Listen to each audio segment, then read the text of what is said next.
digest. From lane to the new shining ground, echo chants where the legends are found. Heroes carved in the heart of time, we march on through grit and grime. Oh Tottenham, Tottenham till I die. Raise the banner, let it fly. Through the rain, through the fire, this is my club, my only desire.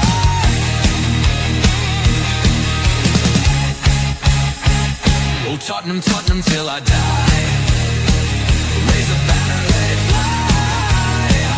Through the rain, through the fire, this is my club, my only desire. Echoes of King and Greaves in the air. Every goal, the sound declares. Heartbeats pound like a drummer's song, marching forward, fierce and strong. We're the ones who rise in the clash.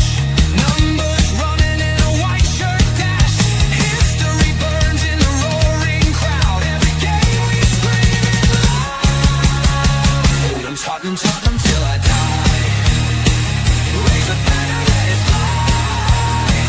Through the rain, through the fire, this is my club, my only desire.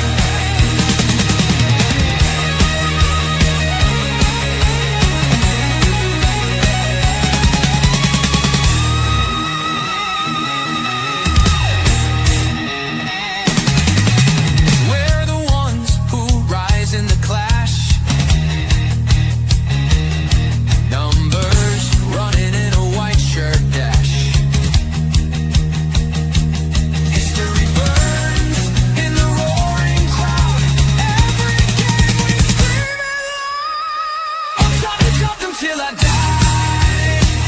Raise the banner, let it fly. Through the rain, through the fire, this is my club, my only desire.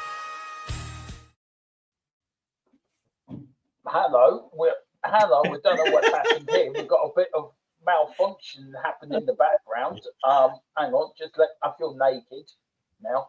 There you go. Yeah, there it is. I don't feel naked anymore. Phil, got some clothes on me. Hi, good afternoon. Yes, we're back. At our overtime of 4 o'clock. I just thought I'd do this randomly, saying it's the summer and we've got nothing to do. Me and Steve are at home twiddling our thumbs. Oh, my mic is bad. Hang on. Why nobody told me that before I came live on it? Hang on. Wait for it. Is that better? There you go. There you go. There you go. Is that better? Let me know if that's better. Yeah. It's way better. It's way better. And we were twiddling our thumbs, and me and Steve, should we go live at 4? And Steve said, "Do you know what, Dermo? Let's do it. Let's go for 20 minutes.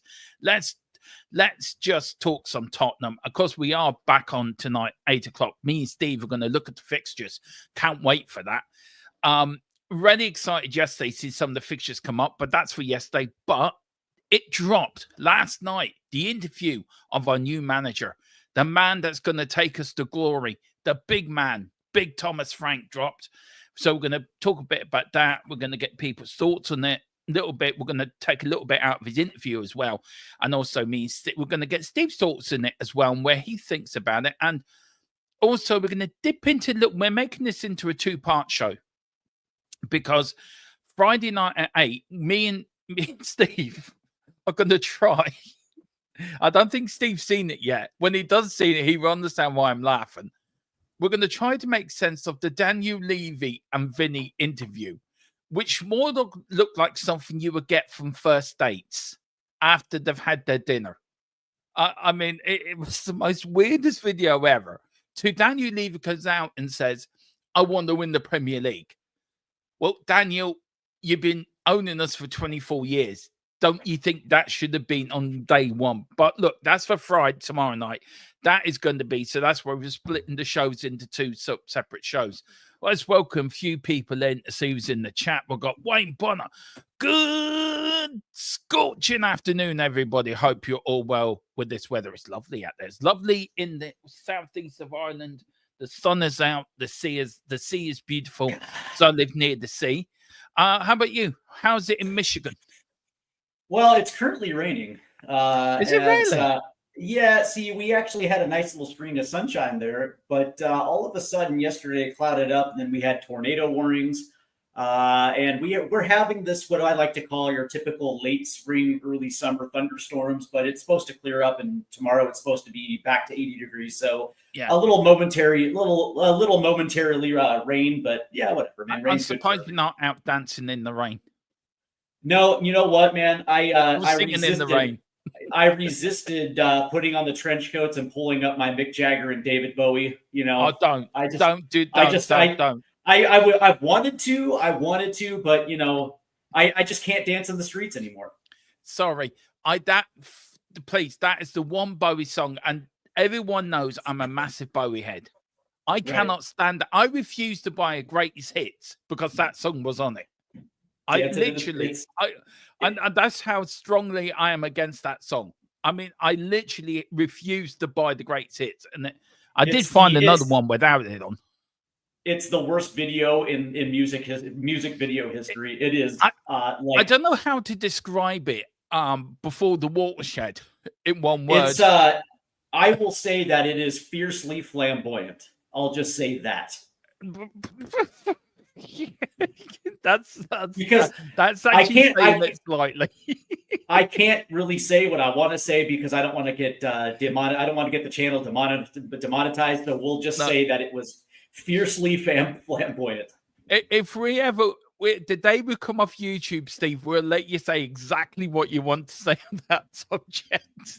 And I'll say it too because I'm not afraid of it. But that being said, it's like I have respect for the listeners in the chat, and of course you too as well, Derma. So big up to Tequila. He says, "I'm done with Frank Dermo." Jesus, that was quick. I know he's joking. I know. It's like Tequila. You can't even give him a match. It's like no, Tequila like this arms crossed. He's like no. I gave him time. You gave him 24 hours. Jesus. It's like a week. Wayne's going, damn, that was quick, Tequila. I gave him a full week. Well, he hasn't said anything until yesterday, Tequila. But anyway, Wayne goes, a full week sounds fair to me. At least you tried. I don't like the sound of his voice, and his face bothers me. God. Tequila is awfully judgmental this morning. No, not fair to me. I didn't know what. I'll give him credit's due. He stuck to his guns with Ange. And to be fair to him, he got an awful lot of abuse for it, by the way. And not rightly so. And you weren't allowed to have an opinion, but fair play to him. He stuck to his opinion, and and I give him credit where credit's due. A lot of us did flip-flop from one side to the other. Yeah. True. I was one of them. I admit I did go from one side to the other. Yes, you did. My main reason was I always wanted Ange to do well. I was just frustrated. I hate losing when it comes to Arsenal and Liverpool. And after every loss, you were like, I am done. The next week, you're like, come on, you Spurs. Yeah. Somebody said to me, I put a comment into Sean Butler's show yesterday, and he did say you're the only Spurs fan that can see some light at the end of every tunnel. And I'm thinking, it's the only way to be. Big up to Jazz Fusion. He's better be a miracle walker. He will be, Jazz. He will be. We've got a lot here. I want a pony. Well, yeah, we all do. But look, what's a pony? Yeah. I'm trying to think back to British slang now. A pony. Is that 50 quid? Let us know in the chat, Wayne or Tequila. Is a pony 50 or 100? Let me know. Dermo, that video was meant to be released on Valentine's Day. It was just a few months. Yeah. We will have our talk on it tomorrow night, so that should be fun. Unbelievable. That wasn't an interview. That was opening of something. Why do I do this? Oh, Yeah, Jesus. I'll say this, that it was definitely a bromance. There was a budding Yeah, love between a love interest, a yeah. mutual love interest between the two of them. Like I think Daniel Levy just wants his bald head rubbed. The Keeler says safety dance video is the worst music video of all time. Yes, it was. No. Yes, it No. was. Yeah. Tequila says good song, but why that video? I'd say the same about the one with Mick Jagger. Seriously. Carl Simpson says Coys, he says hashtag tequila out. Oh Jesus, it's turning toxic. Boo, Carl, boo. Big up to Dan Davenport as well. Big up to you, Danny boy. He says, hey, Dermot and Steve. Dermo was flip-flopping all over the place. Thank God he had his boxers on. Yeah, well, sometimes I didn't, Carl, but you just didn't see. Yeah, Wayne says, oh, did he? Yeah, that's the question. You don't know. You only see the top of me on YouTube. You don't know what I'm wearing underneath. Big up to Shawnee Maddox that morning, afternoon. Big up Shawnee. Shawnee, get a membership and get on the show on Sunday. We're doing our first ever members call-in show on Sunday. So do get your members. 2 people coming on. I know Tony's coming on and Wayne's coming on as well. So 2 guests coming on. We'll be joining myself and hopefully Steve will be joining me if I can do a show around his time. And we might even get James on as well. Make it into a big sort of debate show. That's what I mean. Have everyone on and we'll have a good debate over Tottenham. So that, and even you, Danny boy, get your membership, get to come on. We got what we're saying here. Wayne says the way the interview video was going, I'm pretty sure Levy was definitely going to one of his heads. Yeah, I think so. Jazz says pony baby horse. I mean, since Levy and I are compared once, neither never happens. To be fair, that is so true. Not true. And Tequila saying big up to Danny. Big up. Right, guys. Last night it dropped. The photos dropped on over on X. There's Thomas Frank holding up the shirt. He done this little bit. He done this little folk video call on X. Which did you see the video thing? I thought it was really well done by Spurs. Actually, to be fair to them. Yeah, I liked it. Yeah. Not only that, but you know what I actually enjoyed the most about it was the smile on his face. Yeah. I think this is I think he understands the magnitude of the job in which he just took. Right. This is his biggest appointment. Let's be honest. Right. I mean, outside of the Danish the U coaches, I think the job at Brøndby and then at Brentford, which was a big step up, and now you're going to a Big Six club with massive expectations. And you can just see his face light up like a Christmas tree. And so I'm actually happy. And I'm, again, congratulations to Thomas Frank and his family. Big appointment. Yeah, it is. And the way that I liked what he said that about Ange as well. And I'm going to, on my other monitor, I got his quotes where he said about Ange, and I think it's very important. He says, I think Ange has done something special. He'll forever be a legend at Tottenham. Frank said he will be. It's important to understand we all stand on the shoulders of others. I'm going in on the foundation Ange built and his coaching staff. I'm very humble about that. I will do my best to continue the great work he put in. It is important, isn't it, that he does sort of link it to Ange. Like, and it's not coming in, I'm going to rip everything up, I'm doing it my way. That he continues what Ange built. And it is important that we do thank Ange. Ange is a legend at the club. As I said, 3rd manager ever to win a European trophy. So whatever his league form, whatever anyone thinks of him, we all should be very grateful. He gave us our first trophy in 17 years. And that should never be forgotten. Correct. In my opinion. No, not only should it not be forgotten, it should be celebrated. But the one thing that I liked about it was the fact that he said the truth. He said the truth. Regardless of how you feel, Ange set the foundation. Right? What was his goal coming to Tottenham? That he wanted to change the culture, wanted to change the environment. Yes, it didn't happen overnight, and yes, ultimately it didn't necessarily work out for him. But Thomas Frank at least had that was classy. What he said was absolutely classy. Yeah. The one thing you do not do is kick a man while he's down. But the other thing is that he had the fortitude to say the truth. What he said was 100% true. Yeah. That the foundation of which he built, that is the starting point. It's not resetting. It's building off the work of what he did, the relationships that he cultivated within the club, and it's to take that torch and take it higher, take it to new heights, and that is the one thing that I appreciate about it. And it wasn't self-serving. He wasn't he wasn't saying that he's going to he didn't pull a Jose Mourinho and called himself a special one. He just said, "Listen, man, when you look at the job of previous managers, whether it be Bill Nick or whether it be whoever, Ange Postecoglou, it's like, listen, man, all of these guys set stones in the foundation, and now it's my job to add my stone into that foundation or potentially build something bigger." I loved it. And for me, Bill Nick built the foundations. He laid the foundations of what Tottenham Hotspur should be. Ange came in and he built the first bit of the house. If you're building the house, he did the outside. Now it's time for Thomas Frank to come in and put the furniture in, put the walls up.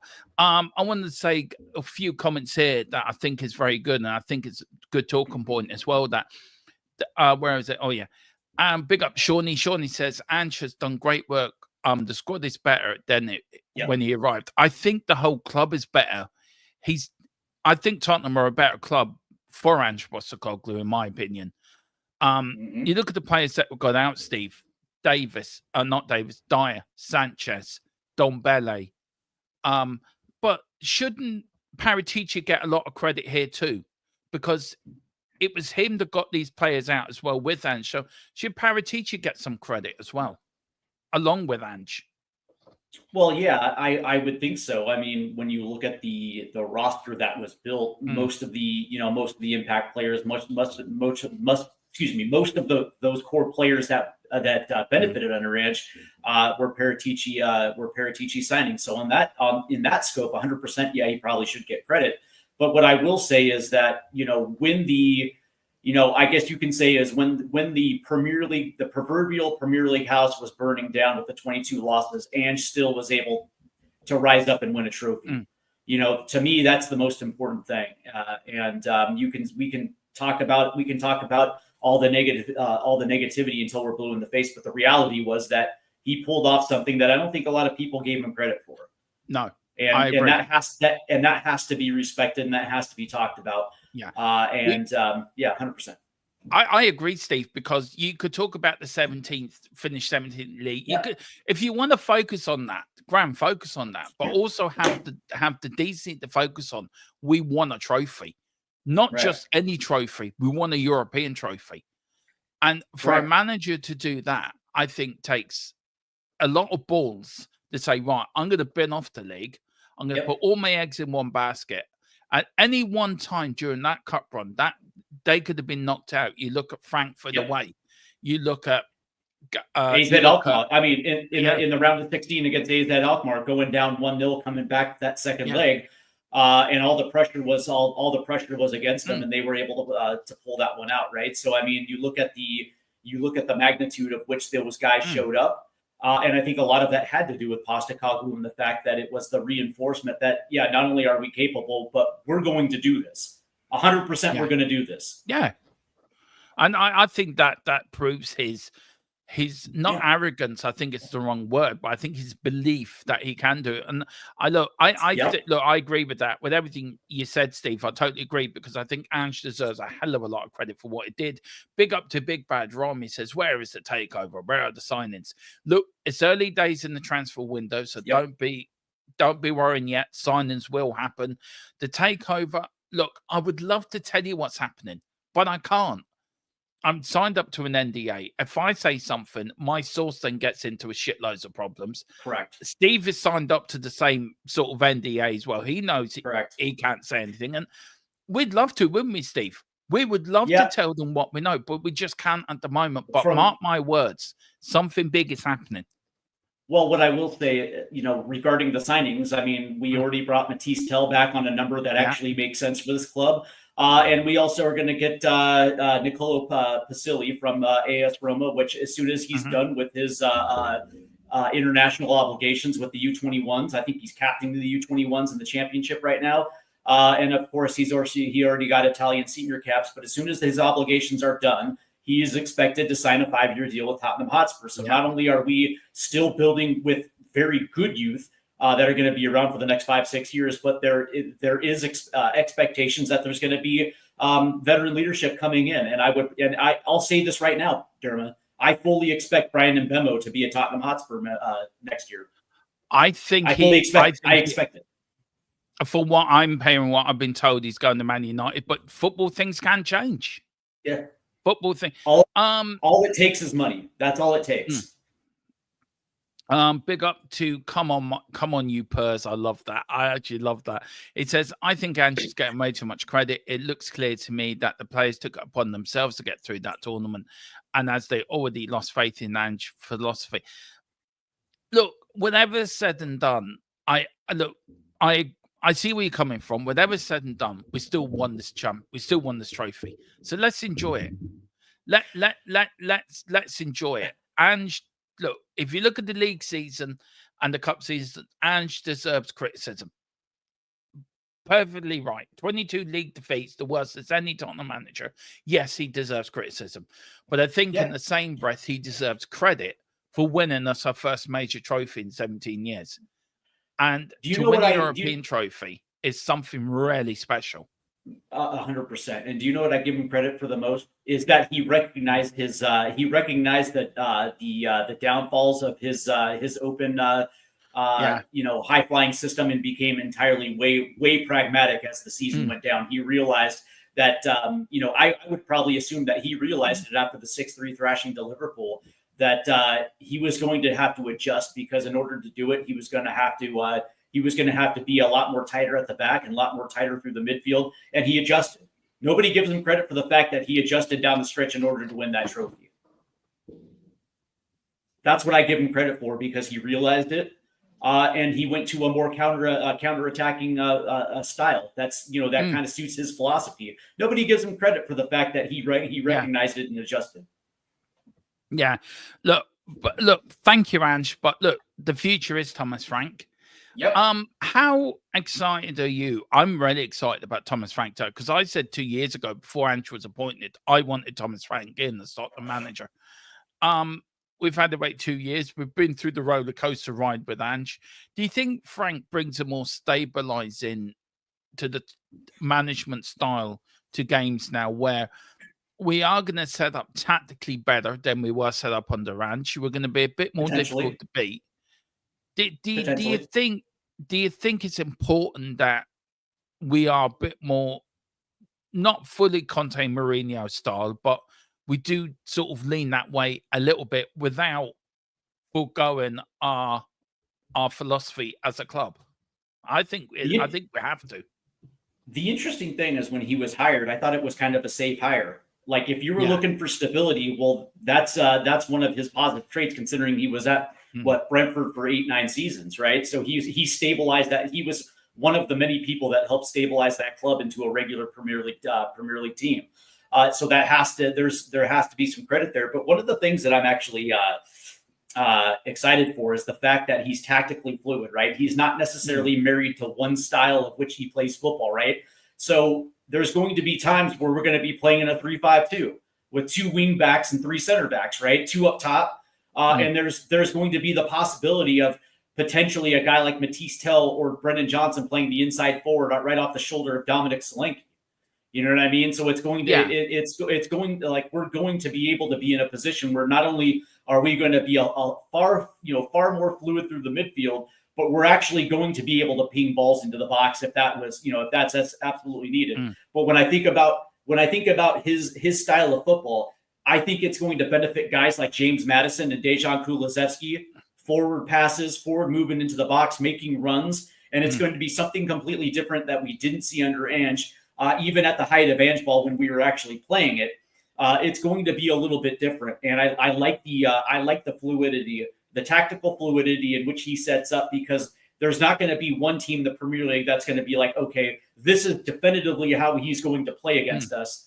And Thomas Frank is like, no, we're going to switch it up. We're going to go 3 in the back, and we're going to be attacking with 2 wing backs, 2 strikers up at the top. And then there's going to be days where he's like, no, it's going to make sense to play, a back 4 with a double pivot. You know what I mean? Just because we're going to be trying to shut down Liverpool or Chelsea or whoever the case may be, right? So there's going to be times where we're going to be playing pragmatically, and then there's going to be a times where we're gonna put our foot on the gas pedal and literally just take it to them. That's what I like about this it's because it's the recognition of your opponent, but also understanding how and when we're going to play a certain way. That has me excited. And also, it's important that we do back them with the right players in the transfer market, because it is important that if you want to play three at the back, we've got Romero, we've got Van der Ven, we've got Danso, we've got Draxson. So there's 4 centre backs. So if you look and we also have Vuskovic that's coming in. We got Ashley Phillips and Alfie Dorrington. Like we have and Ben Davis is coming back at least for another year. So there's going to be options. What do you feel about the Ben Davis thing? I do know what I've been quite happy for Ben Davis to be sort of let go, give him the Europa League as a swan song and let him go. Do you feel keeping him just sort of it's not the great move by Spurs, or are they keeping him around for experience? What do you think?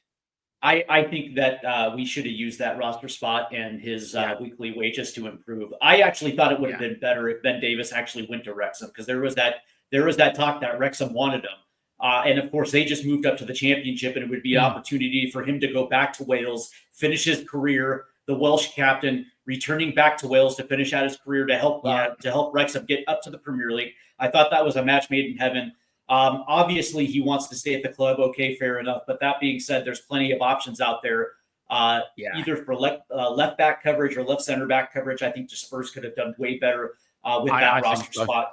Yeah, and I think they already have as much experience as they already. I think they already have experience in that room. But I digress. They felt like he still has something left to provide. But do you think Ben Davis is somebody that is going to actually help us in the Champions League or in the early cup rounds? Like I don't know. I think he might be staying there to take on the coaching role. I reckon that might be within his contract. He may be Tottenham to go through his coaching badges. Maybe. I don't think Ben Davis. I don't think Ben. Yeah, I do. Yeah, I think Ben Davis. I think decent playing days are gone. I think he should have went, and I think that would have been an ideal. Thank you very much for your 10 years at Spurs. We'll give you a testimonial, which there's not many of them around now. Thank you for your service. We'll let you go on the free, and we'll let you choose your next part of your career. But I'm very happy with the Matthias Tell signing. I have to say, I haven't been with you since that's been done. I think he's a Thomas Frank player, and I think him and Odegaard will be. Now, one thing I will say is, where do you put Brennan Johnson? Because as everyone knows, I'm a massive Brennan Johnson fan. I have floated the idea of playing him as a number 10, and people have looked at me and said, you're talking shite. And I'm sorry, it's my belief. I think he can play there. Or you put him up front, because he has this knack of being in the right place at the right time.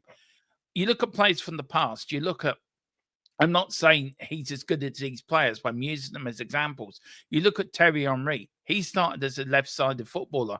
Then Arsene Wenger moved him to a central striker, and look what happened to him.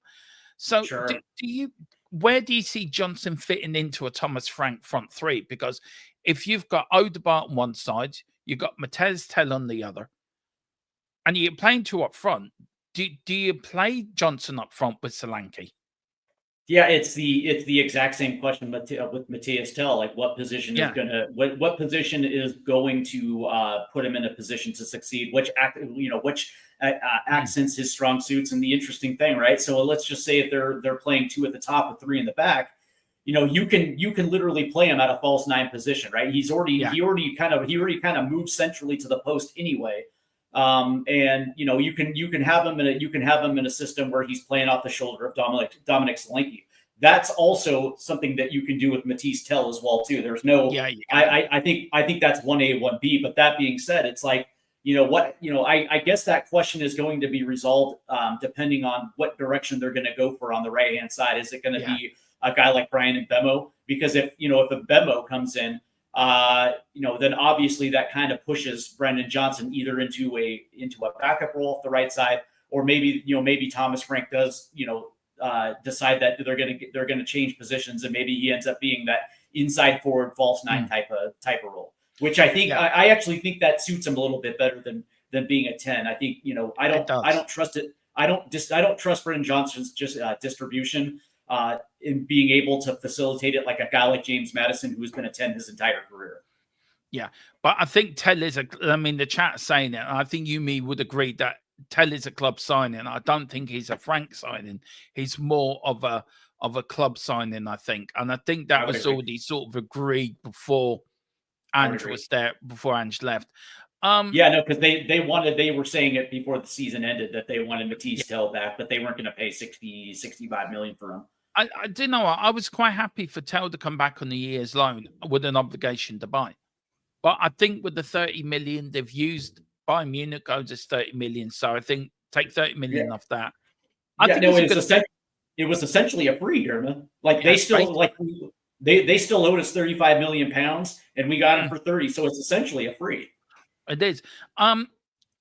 If you look at the back four under Thomas Frank, or a back three, you're probably looking at Romero, Danso, and Mickey van der Ven. If Romero goes and you take Romero out the question, which is not unrealistic that Romero could go. Now, there is rumors that he may stay, but we don't know what's happening yet. He is on the 2 years left in his contract, so we do need to set that up. Who else do you put into that third centre-back role? If we are going to play three at the back, do you do a Danso, Van der Ven in the middle, and Dragonson on the... No. So I'm just saying, if Romero is sold, so what do you do? Who do you bring in to fit that Romero sort of role, or do you put Archie Gray in there? Because Archie Gray did well as a centre back. So where do you know? It's very difficult to find where these players are going to fit into a Frank system. I think that that answer lies outside of the club. Make no mistake. I don't think Radu Dragusin can play at this level. And I thought this season, even when he was healthy and playing, I didn't think that he was capable of matching the speed and also the technical ability to play at this level. Now, granted, he came from a system and developed a system in a back three. So I think he's a little bit more comfortable in a back three. I just don't think he has the capability and the technical ability to play at the Premier League level. I would think that, number one, I still keep hearing that Tottenham is interested in Marc Guéhi. And I think that is something that they're working on and currently working on, because you have to understand that Crystal Palace not only has to agree to it, but they also have to have their ducks in a line to make sure that they can replace them. So from that standpoint, I do believe that if Romero were to leave, and I don't think he's leaving at all, I think it would be foolish. No, I don't think he is. But I'm just putting it out there as a hypothetical. Yeah, and I think let's in this hypothetical, I would think that they're going to try to target a guy like Marc Guéhi to come in. Crystal Palace's captain. He understands playing in a system like that, and he's night and better than a guy like Danso and Dragusin. That being said, and I will say this again, that I think Danso is a very good squad player and worth keeping.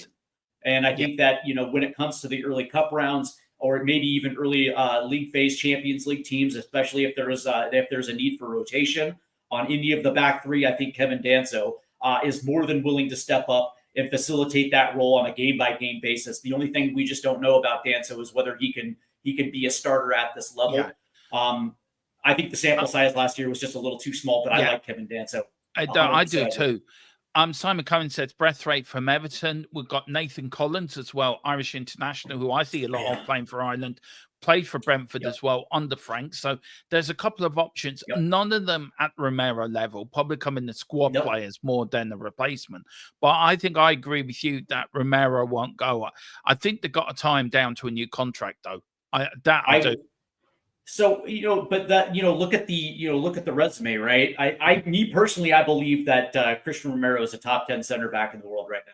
Yeah, and I think his skill set is unmatched. But if you lose a guy that has won a World Cup, won multiple Copa America, and now he's a European champion, right? So me personally, if you lose the caliber of player and a leader who I believe is probably like the best choice right now for captaincy, and if you lose that, then you have to replace it nearly like for like. Now, granted, I will say that, the only thing that's on Marc Guéhi's on his resume right now is the fact that he just won an FA Cup. Congratulations. But that being said, he's a full England international. You know what I mean? So at least you're getting that. At least you're getting that international experience from a guy like Gahey, and he's already proven that not only can he do a good job with Crystal Palace, but he's able to do it against some of the league's best. And I think at least for a like for like, I would assume that would be at least for the Premier League, at least that would be as close as a like for like replacement as you can get. Yeah, well, I just found this on X. It says during these years at Brentford, Thomas Frank has started games with 12 different formations. 433, 828 matches have been the most commonly used, followed by 3-5-2 and 67 matches. Formations were used roughly equally home and away, though 4-3-3 was used somewhat more at home than away. So are we looking at now? There's a lot now. He has played everything from a 3-1-4-4-2, which he only played 3 times, one at home, one away, 2 at home. He has played a 3-4-3. He's played a 4-1-4-1, 10 times at home, 10 away. More times he used a 4-3-3, 56 at home away, 72 at home, 3-5-2, 34 away, 33 at home, and then 4-2-3-1, 17 away, 15 at home, and then of course a 3-4-3, 15 at home, 15 away, and then of course a 5-3-2, 7 away, 5 at home. So you're looking at really either a 4-3-3 or a 3-5-2. So that beggars the question then, Steve, that Spurs fans under Mourinho and Conte hated us playing 3-5-2. One of them, 3 at the back doesn't work. We want to play 4 at the back. We go 4 at the back on the Ange, and everyone's shouting, we want 3 at the back. We need to play 3 at the back. We play 3 at the back, and we get murdered by Everton in that first half. As fans, we are never happy. We're always complaining about something. Yeah. But if the players are bought in correctly for that system, can 3 at the back work? It didn't work under Mourinho and Conte because I don't think they had the centre backs for it to work under Conte and Mourinho. If he had the defenders now, I think it would work. If you look at our 2 wing backs in Porro and Udogie, or Porro, Udogie, and Jed Spence, I think we do have very good wing backs. Porro especially, who can put a cross in as good as anyone. But it's all about getting the back 3 right, isn't it? It's all about getting that back 3 right. Now, there's also rumors about Vicario being sold, which I hope they don't. I hope they're false rumors. I can't see it, but these are the rumors that are going around, right? And do you feel that to win any championship or to win anything, your defense and your back 5 is your foundation? That's where you build. Without a doubt. Without a doubt. We do have a better back 5 than we did on the Mourinho and Conte. Is it the rest of the team is it the rest of the midfield and the front 3 that needs filling out a bit with extra players? Is that where Spurs need to look to under Frank for the transfer window under Frank? Without a doubt. And I think that, there were at times when we were missing some of our better midfield players where we were absolutely gashed through the middle of the park. But I will say this, that, for instance, even with the back 5 that we had, even if we were playing a 3-5-2 and just considering exactly how Thomas Frank likes to play, there is there are different scenarios where you can see Destiny Udogie dropping into the back 3 while Pedro Porro plays that true wing back position as he's bombing up the right hand side, right? One of the things that one of the things that it does allow us to get more creativity moving forward, and you still are resolute in that back 3. It's almost it's weird. It's almost that reverse reverse inverted fullback where it's actually, instead of dropping into the midfield 2, it's actually dropping back into a defensive 3 as you're attacking forward. But that being said, one of the things that I do like about this team is, so like, for instance, let's say they're playing a 4-3-3, that back 5 is going to be resolute. And if they still continue to roll out with, a midfield 3 of Madison, Kulusevski, and Betancourt, that's a strong midfield 3 with Pafstar and Bergvall behind them.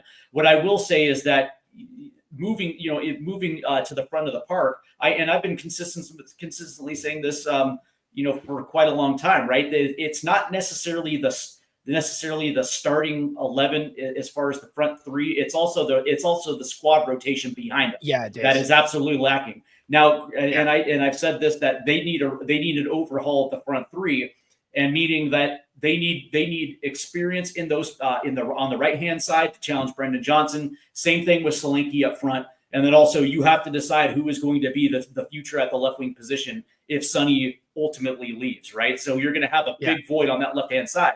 So there's a lot of questions that have to be asked as far as the attacking three, but I would probably say that seven positions up the spine from your 10 to your 6. And then your back 5 is actually pretty decent right now, with Madison and Betancourt playing the 10 and the 6. At least for right now, it's serviceable, and it's going to be able to help you score goals.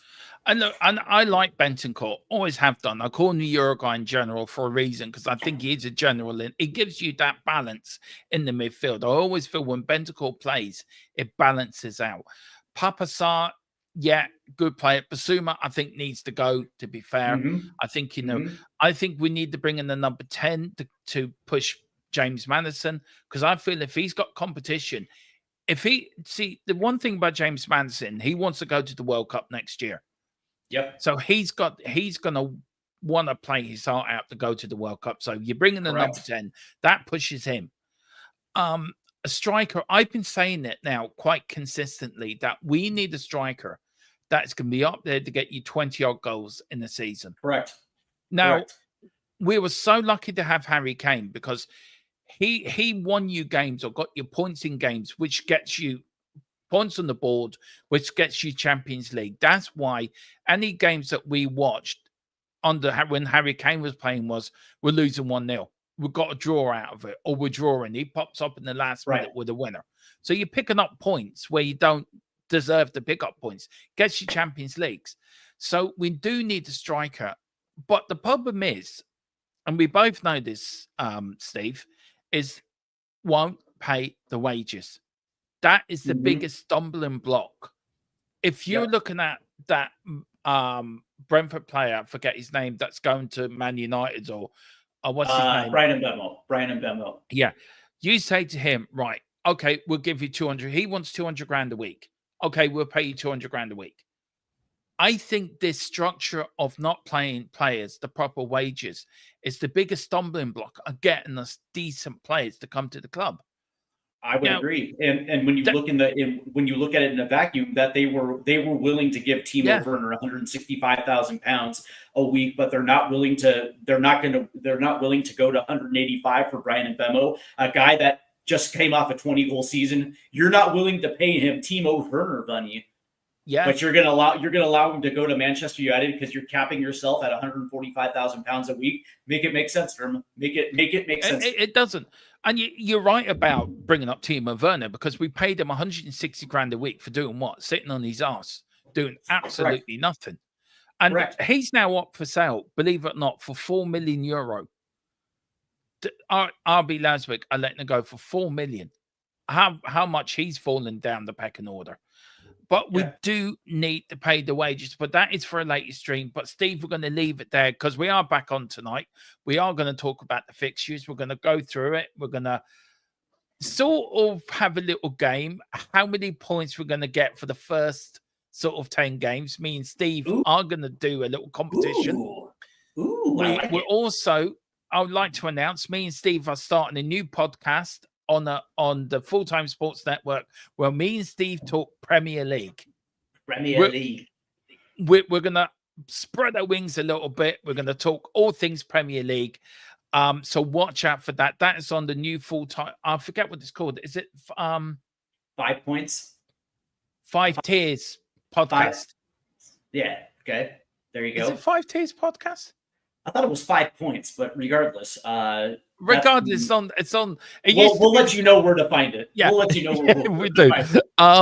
We got a lot of shows coming up as well, guys. We've got the show tonight. We've got the show tomorrow night. We've got a tactics show with James as well coming up as he explains Thomas Frank, Frank Ball, as I like to call it. As well, guys, we've got the member show on Sunday. We will let you know what time that goes out as well. So we've got a few membership stuff as well. We've got under 21 games. We're covering the under 21s this season as well. So with along the Tottenham preseason, we're going to cover the under 21 preseasons as well. So busy time for us. All your latest transfer news, you will get it here first and fastest. And while Steve is here, I want to thank him so much for looking after the channel when I was away. He'd done a lot of work. He came on by himself. He did a lot of work, James, as well, and Tequila as well. And Steve, thank you so much for doing that. I really appreciate it. Absolutely. It's great. I've got the best team in YouTube.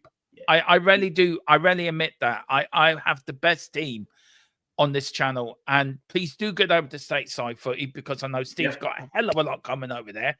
So enough for me rambling. Steve, what's coming on the Stateside Footy? Ooh, I'm glad you asked. Tonight we have 2 watch-alongs.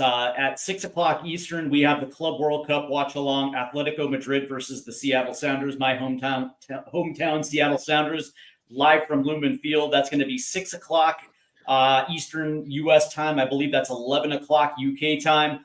And that's going to be a very good, very fun watch along. That's coming at 6 o'clock. At 9 o'clock, it's a double dip. 9 o'clock, it's Gold Cup action. The U.S. men's national team will take on Saudi Arabia in group play in the CONCACAF Gold Cup. So both of those watch alongs go down tonight. So that's going to be fun. And then, of course, we have our Saturday morning conversation. And then, it's going to be, what is going to be as far as watch-alongs this weekend. It's going to be interesting because, again, there's a lot more. There's very much Club World Cup, good games, good matches that are going to be this weekend. So I'm still pinpointing which match I'm going to cover. But that being said, tonight, Seattle versus Atletico Madrid, and then the U.S. men's national team versus Saudi Arabia. So it should be a fun night tonight. Yeah. What time are them UK times for people in the UK? 11 o'clock. 11 o'clock for the Club World Cup, and then I believe 2 o'clock in the morning for the U.S. men's national team. So all of you guys, all you diehard U.S. men's national team fans that are watching live and also in the group, let me tell you what, there's nothing wrong with staying up till 2 o'clock in the morning to watch the U.S. absolutely dismantle Saudi Arabia. In Poch we trust. Yeah. Yeah, well, guys, listen, we are back at 8. Do you know what? might stay up and watch that, Steve. I may stay up and watch that. You may have twisted me on. But, guys, listen, we're back at 8. Thank you all for joining us. Thomas Frank, I think for me, is the man. In Big Frank we trust. Me and Steve are getting above the train. We're getting behind him. And we're going to push him all the way. We'll even try to change Tequila's mind. We will. We will try and change his mind. We'll just take him into a dark room full of funny birds, and we say, there you go. If you're not changed your mind by then, Tequila, you never will. Big up Stephen Thomas as well. He says, wanted him before Ange, better coach. We will do a show next week, all of us, on Thomas Frank and his tactics, so look forward to that. Got to change his voice, Dermo. It can happen. We're going to have to put Tequila in a burlap sack and beat the Thomas Frank out of him. You know what I mean? Yeah. And Shawnee says US has been paid. Well, Shawnee, do get over to Come on, Sean. Yeah, come on, Shawnee. States. Yeah. Come on now. Stateside's footy. Get over to our sister channel in America, the #1 Tottenham American channel over there. Do get over there and do give him a subscribe. Tequila says, and plastic surgery can fix his face. Yeah, fair enough. On that bombshell, as we end the show, see you at 8. And yeah. Come on, you Spurs. In Big Frank we trust. Come on.